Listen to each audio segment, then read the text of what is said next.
Check this out. Okay, I look good. okay. On the street and I got my swag on. Okay. Get the money, gotta get my bag on. Okay. Triple back, flip out the whole scene. Okay. All you suckers just don't wanna be me. So, get smacked. You looking back. I got the big stick. Yes guys, good morning. Ang ano natin ngayon ay papadede tayo ng mga papi. Lagyan natin ng 10 ml kasi po namatay yung nanay nila. Kaya tayo ngayon yung papadede. 10 ml, ito po ay 3 ml kada isang syringe. Salin natin. Ayan guys, nalalagyan ko na siya ng tig 3 ml. Bali 10 ml, pinupuno ko sa isang chupon ng papi. Sa isang dede ng papi. Ayan. Siya nga pala yung gatas natin yan ay Royal Canin. Royal Canin.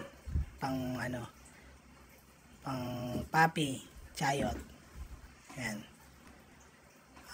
Colostrum milk. Ayan.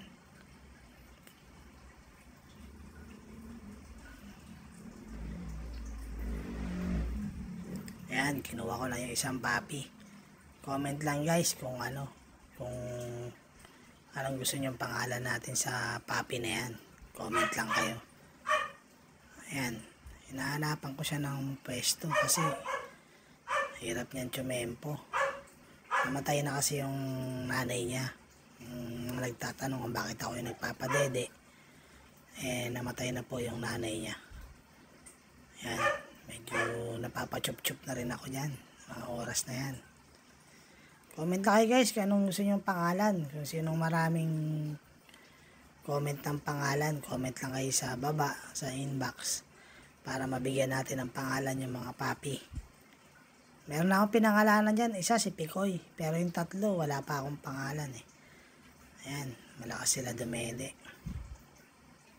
Ayan po. Malakas nila dumede. Nahanap ko na yung magandang angulo. Ayan silang apat oh. So, ayan. Tuloy-tuloy lang. Pag nakuha ko yung magandang angulo. Ayan. Ayan, sunod naman natin ay pinapawiwi natin.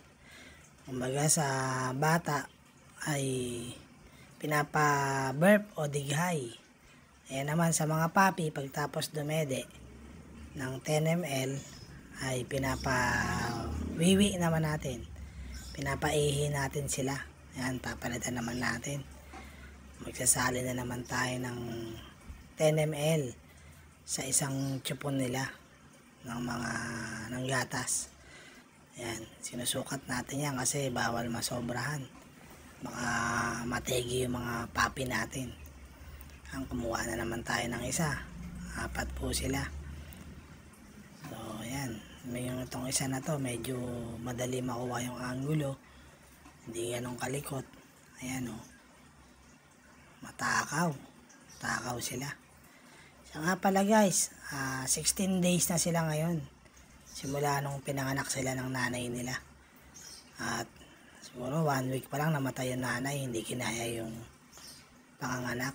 Tsaka yung isa nilang kapatid. Yan. Tapos na siya dumede. Ayan, pinapaihi ko naman. Kumbaga nga sa baby. Ayan, daming inihi. Dighay, sa kanila naman, wiwi. Ayan, sabi nga po sa Proverbs 16:3, commit your work to the Lord and all your plans will be established. Sa Panginoon lang tayo umasa at huwag sa ating mga sariling kakayahan. At siya po magpapala sa atin sa tayo ay magtagumpay. God bless everyone. Bye!